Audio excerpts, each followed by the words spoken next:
The Honorable Elijah Muhammad taught that Allah, the originator of the universe, is self-created. He states, "In the beginning, the God who created us had no material to use to begin a creation. He had only himself.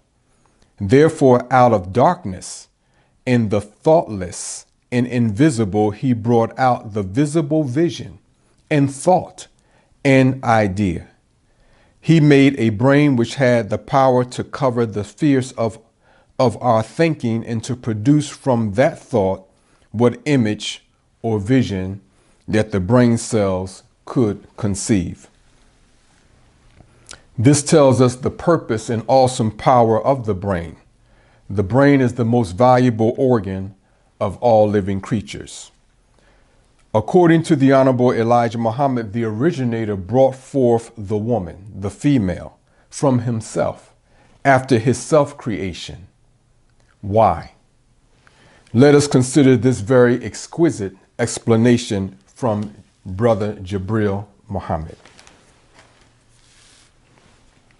God created himself with needs, but he also created himself with the capacity to satisfy his own needs. He desired two things, comfort and company. He desired change, from pain to ease, from discomfort to comfort, and change within himself.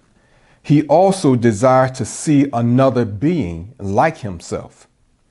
He was confronted with a set of problems, the first of which originated from himself. The other set of problems were external to himself, for beyond himself was pitch black, total darkness, nothing, and it was also cold.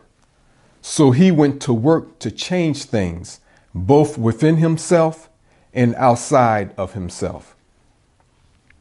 This first God studied. What did he study? Himself. It was nothing else for him to study. What motivated his study? The desire for change for the better. He came to see what was in himself that could solve both sets of internal problems just mentioned.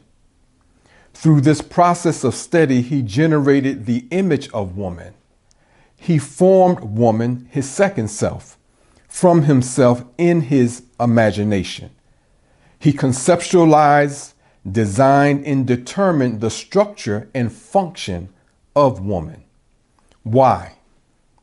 Because she is the resolution of his problem of discomfort, and she was the means by which other beings could come into existence. This is the root of the pair principle mentioned in the Holy Quran. His study was motivated by the highest kind of self-love. She was in him. He loved himself.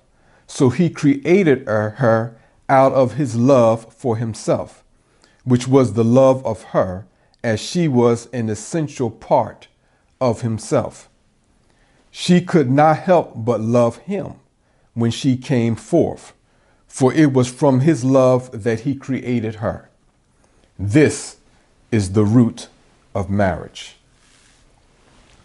Now, this explanation is from the wisdom of the teachings of the Honorable Elijah Muhammad, and we must admit that we have not heard an explanation about the origin of creation or about the purpose and value of the woman from the scholars of this world that is equal to what we just stated here from Brother Jibril Muhammad.